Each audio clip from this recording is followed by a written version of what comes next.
where I first encountered alcohol. At primary school? Yes, in primary school.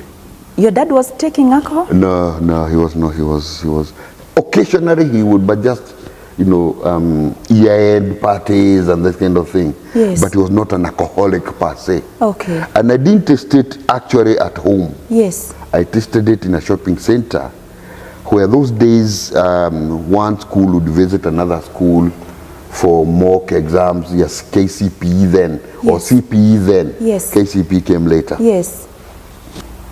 Madam Veronica. Yes. They say the birds of the same feather. Who flock together. They flock together. You will not keep company of people who are not drinking. Hey, it's no fun. The fun is in the drinking. Ah, yeah. So you want the company of the drinkers. Yes. You want the company of the smokers. Okay. So that you can share. Okay. Yes, some of them were actually not smoking, but they Yes. were drinkers. Yes. And heavy drinkers. Yes. Incidentally, Yes. a number of them ended up in rehabs, and some of them, I am not even sure.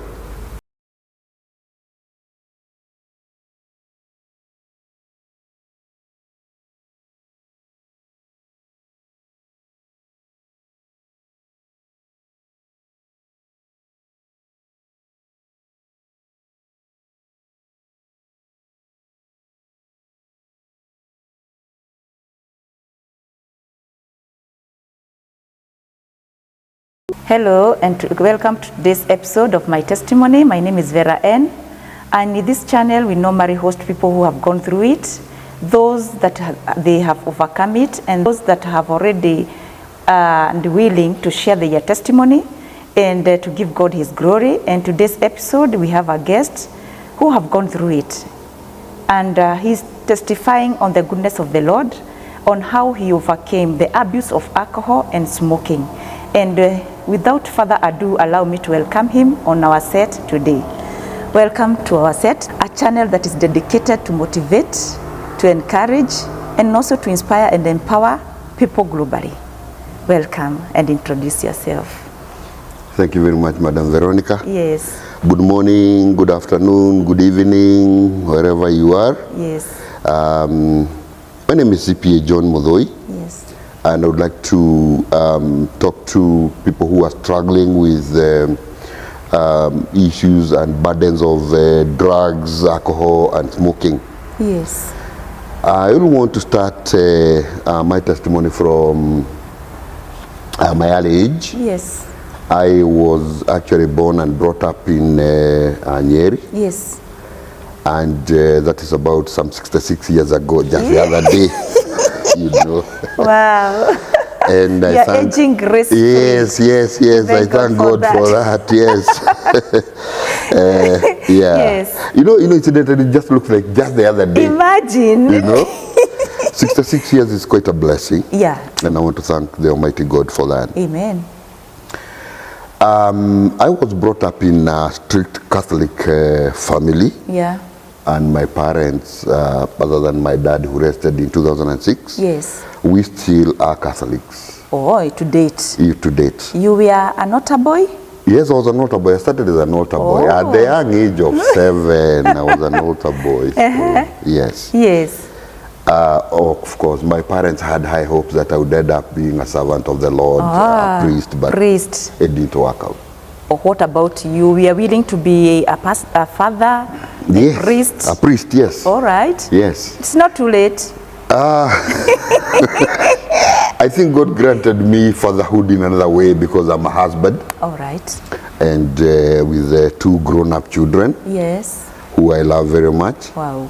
I still love my wife. We still live together. Yes. So that is what God granted me with, and I said, okay, so I'll accept it. Thank you.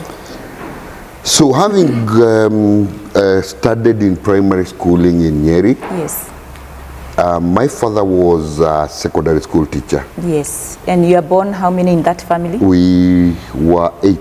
Okay. All of them are alive. Wow, we thank God for that. 5 boys, yes, and 3 girls. Uh-huh. Of course, each on their own career now. Yes. Kindly say hi to them wherever they are. Yes. My family. Yeah, here I am. Let me mention something here that Although I did not become a priest, Yes. we have one who is serving in the Brotherhood of the Catholic Church. Okay. He's based in Molo. Yes. We have one who is a nun. Ah. She's serving in Garissa. Okay. So all was not lost. Sure, true. Yeah. They don't miss being in a family, to have maybe a wife, children, or they are okay the way they are. That is their calling. They are married to Christ. They are married to Christ. And they are comfortable. Thank you. We give God the glory. Amen. Yes. Good. So, Yes. I was saying that my father was a secondary school teacher. So, wherever he would be transferred, I would move with him. Hey, you alone? Yes. Why? I'm the firstborn, incidentally. Oh, okay. So, he would feel comfortable, moving with me along. So, way back in 1973, we moved to Muranga. He was transferred to a school in Muranga. Yes. So we moved there. And actually that is where I completed my primary schools schooling. Yes. In 1974. Yes. So that is where I first encountered alcohol. At primary school? Yes, in primary school. Your dad was taking alcohol? No, he was not. He was occasionally he would, but just year-end parties and that kind of thing. Yes. But he was not an alcoholic per se. Okay. And I didn't taste it actually at home. Yes. I tasted it in a shopping center, where those days one school would visit another school for mock exams. Yes, KCPE then, or Yes. CPE then. Yes. KCPE came later. Yes. So we went for some mock exams in a neighboring village, and at the end of it, that is when, out of peer pressure, and Yes. I'll emphasize on peer pressure later as we move on. I got the first taste of alcohol, Muratina, out of peer pressure. From your age mates or people who are, okay. Classmates, primary school classmates, all right? Meaning them, they had already done it earlier before. Yes. They knew how it tastes. Yes. It's like also, Yeah. they are in it. They were in it. Well, Okay. yes. I also had the first taste of tobacco then in primary school. Tobacco. Tobacco. Ya mapua. How do you describe it? Tobacco leaves. You've encountered tobacco leaves themselves. The original tobacco. It dries, and then those leaves, you crush them, and then you roll them into some kind of a cigarette. Yeah. So that was my first taste of alcohol. Yes. And tobacco. Yes. And that is out of peer pressure. Out of peer pressure. At this time, how old were you? I'm a 59 born, so 1973, you're talking about Maybe 16 years there. under 20. Yeah, you are teen. I was a teen. Yeah. And that is, I think, the most dangerous Stage. adventure age, if I could put it that way. Yes. So I did complete my primary schooling, and I joined one of the prestigious national schools. You are bright. Very bright. Wow. I was very, very bright. Yes. And thank God that I joined that school, Yes. where I met now another group of people from different backgrounds, being a national school. I studied with some of the children of some of the most elite Kenyans, people who had big positions in government, of Mzee Jomo Kenyatta, of the late Daniel Arap Moi, who was then vice president. Yes. And these people also had a different culture. The way they approached things is not the same way as villagers would approach life. They had their own way. And of course, mingling with them also taught me many other things. Yes. These are people who had gone through life, who had experienced much more than we villagers had. Yeah. So high school also came with its own challenges. Yes. And more alcohol, more cigarettes, And let me say that we would sneak out of school. The school was not far from Nairobi.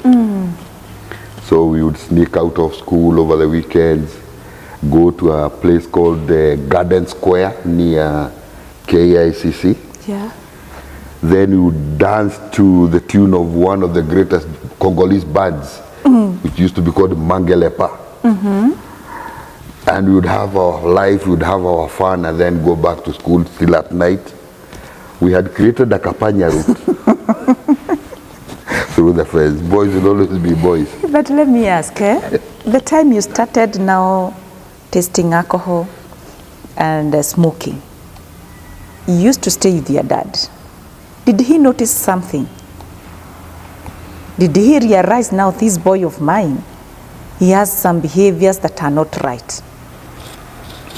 Definitely. You know those days, mtoto alikuwa ni mtoto wa jamii. Kweli, alikuwa anaambiwa. Yeah, obviously. Hey. Obviously, he would send signals and I would know that he knows that I'm doing it. Did he ever ask you? Yes, indirectly. But you direct it in a manner that I understand you and the boys are getting naughty. You and the boys are getting naughty. That is a direct message telling you that he knows what you're doing. Okay? But there's no one single time that he ever punished me for it. He only told me, what you're doing is not right. You better stop it. Yes. All right? So, high school, we did well. We did our O-levels. We went to A-levels. Still the same habit. Okay? But the worst came when we left college. Yes. Because, now you are a free person. Let me ask you. Yes. In secondary school, mostly that is where most of the boys or most of young people, they indulge in those things. And they are being taken that route by their colleagues. Yes. You yourself, did you maybe in one day introduce one of them or many to whatever you were doing?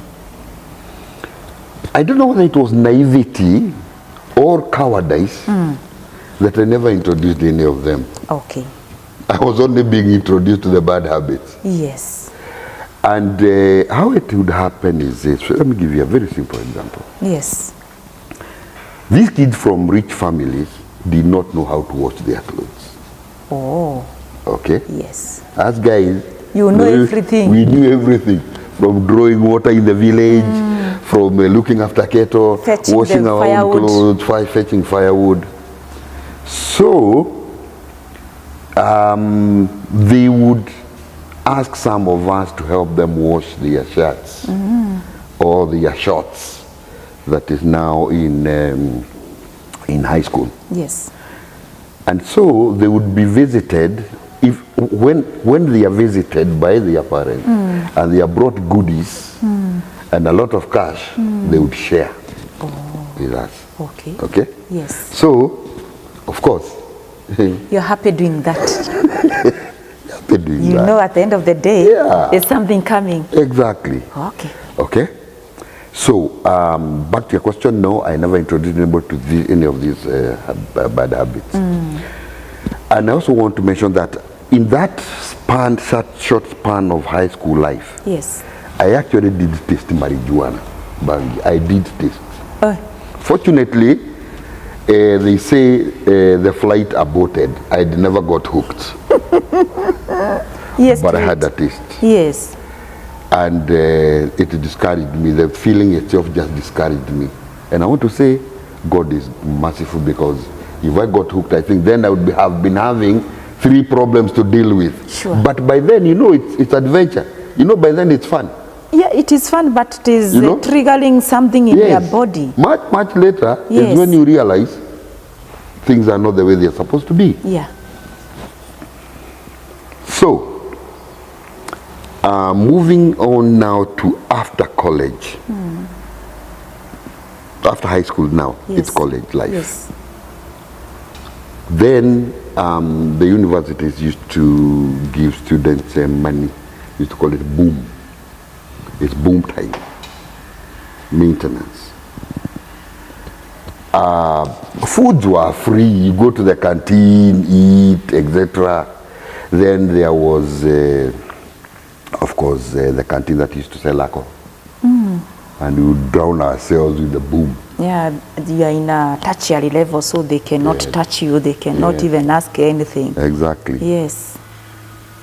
Then you realize you're overdoing it. You're even missing lectures. Then you start asking yourselves questions. But however, I managed to go through that and got employed. My first employment was on 1st of October 1982. Yes. I started working with a parastatal. Good money. Let me ask, Yes. because all this time, you still had friends. Yes. All your friends, were they taking alcohol, smoking, or the others who were not? And maybe even them, they did not even tell you, hey, Bwana Maina, this is not the right way. Or they told you, did not hear whatever they were saying. Madam Veronica. Yes. They say the birds of the same feather. Who flock together. They flock together. You will not keep company of people who are not drinking. Hey, It's no fun.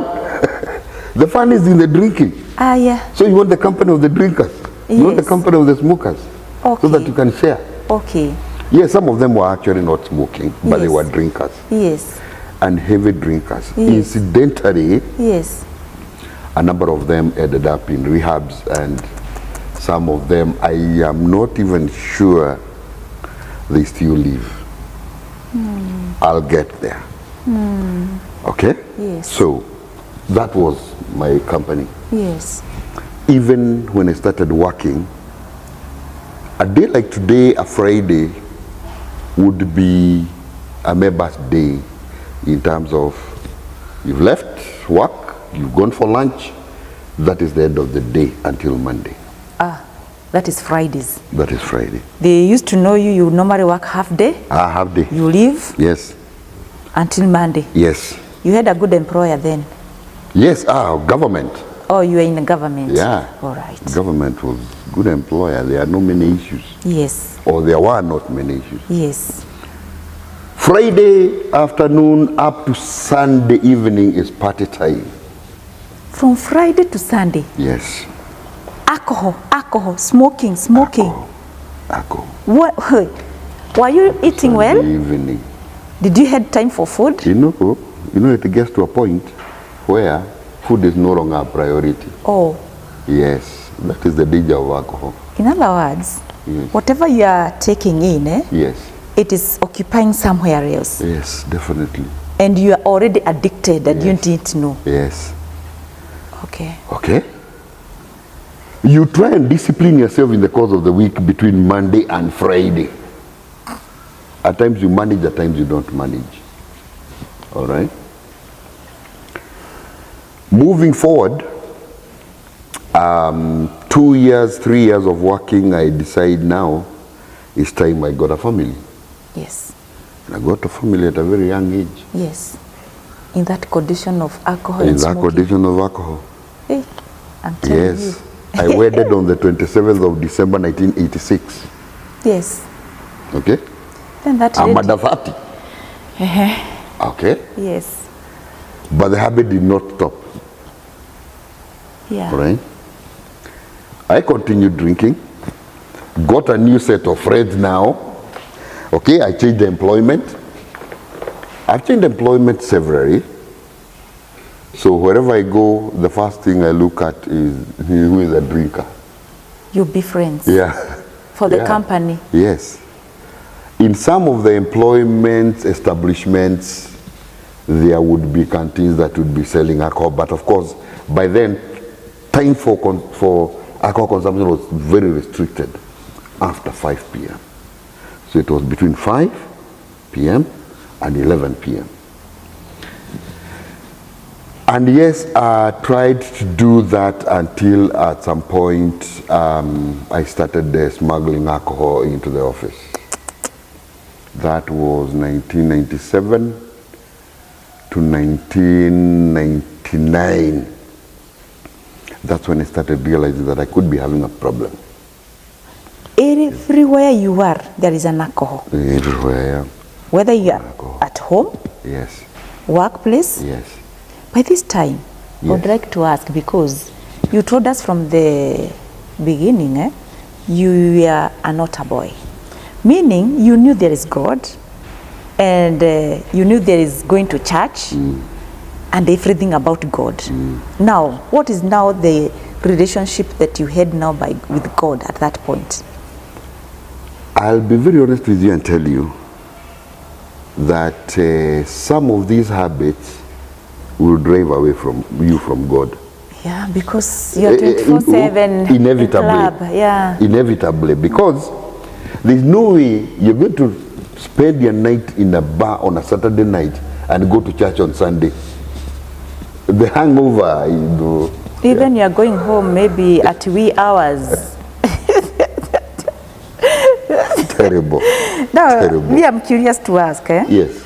the time now you decided to get married, there is this potential lady that you got. She found you abusing those alcohol and smoking. She didn't have any problem with that? She had a problem, but if I ever offended her, I say I'm sorry, because it was either me or not me. She made a choice. Oh, Of let me tell you one thing. Personally, me, I'm not talking about others. Personally, I had a checklist of a man that I will settle down with. One thing, he should not be taking alcohol. Secondly, he should not be smoking. Because I used to say, if at all this man can take beer and even smoke, it means, first of all, he doesn't love himself. How now then can he come and extend that love to me? For me, if it was me then, it could be X. I tell you, for her, It was. It was. But for me, it could not be like she that. accepted me the way I was. However, she would always tell me that I am doing things in excesses. And I could feel, yes, I'm doing things in excesses. Yeah. And I did promise her at one time that one day I'll quit this stuff. One day. One day. Hey. Our firstborn was born in 1987. And the problem persisted. Yes. I kept on changing jobs Yes. because like from 1997, I worked for 1, 2, 3, 4, 5, 6 employers up to 2004.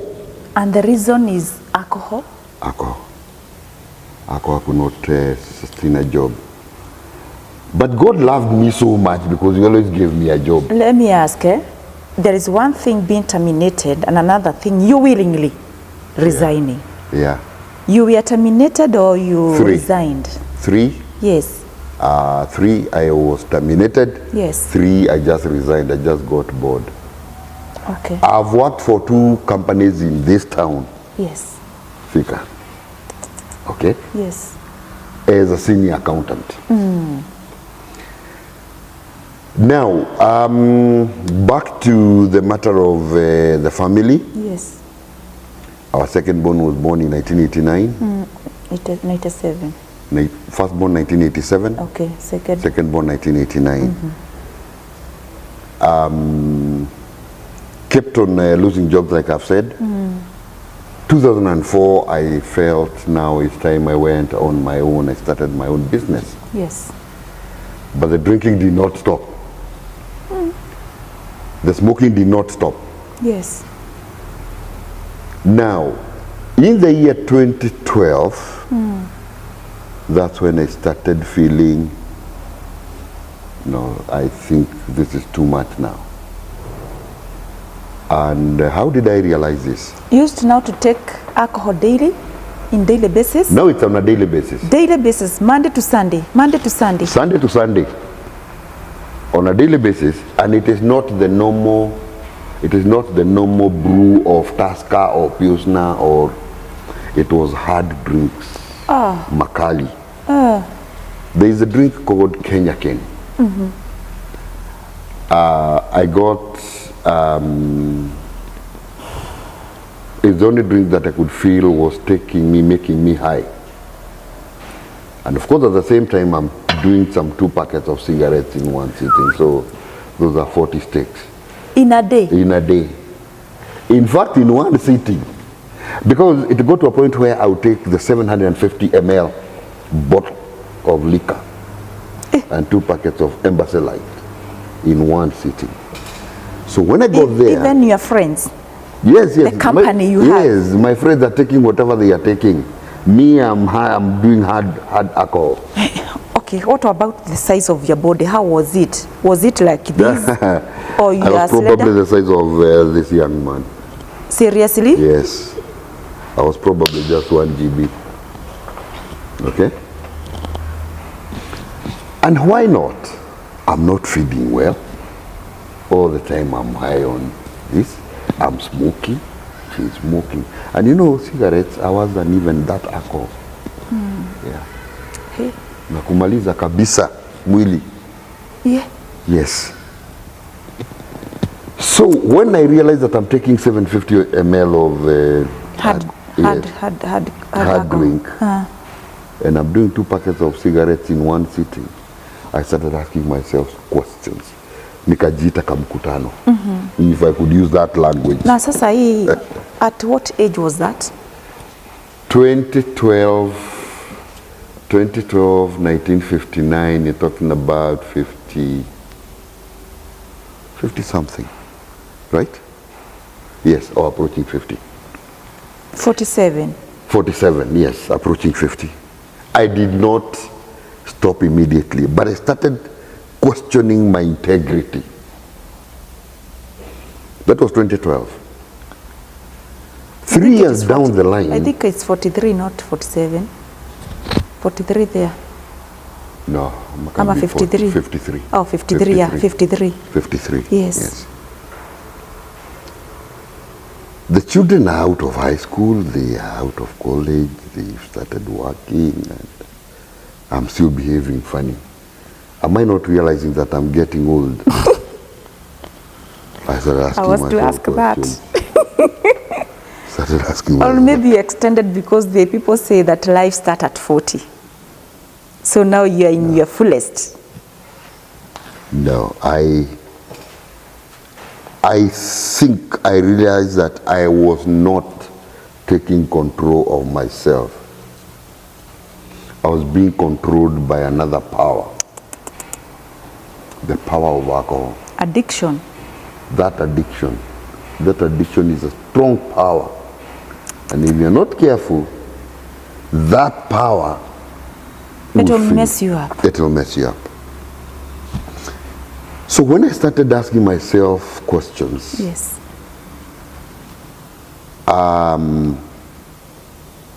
I started by calculating how much money could I have spent on alcohol.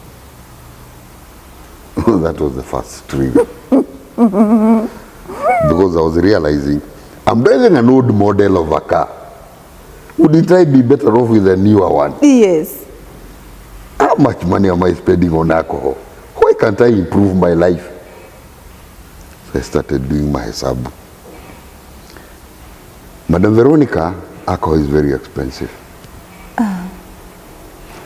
If one is doing 1,000 shillings of alcohol per day, 7 days, that is 7,000. 7,000, 30 days in a month. That is 28,000. Call it 20,000 or 30,000. 30,000 there. And this is minimal, by the way. Because you're also buying for the others. Definitely. That 30,000, it's on you. on your body alone. Alone. Messing my body. Plus now the 40 sticks of cigarettes. Yes. Messing up with your internal organs. Yes. Okay. And then you have not counted your colleagues. My friends. And your friends. Yes. Yes. And I'm saying in a year, 360,000 in a year alone. Then I started internalizing. What is the damage that I could have caused to myself internally? But you know, whenever one is taking alcohol with friends, there are always these dirty jokes. Yeah. Oh, you know, there's this mzee who went to a doctor and, you know, the doctor told him, you know, you should stop drinking. Your liver is damaged. And the mzee tells the doctor, why don't you remove the liver that is preventing me from taking alcohol? You know, there are all these dirty jokes, eh? You know? Yeah? Yeah? In other words, that person cannot stay away from alcohol. Alcohol is part of his life.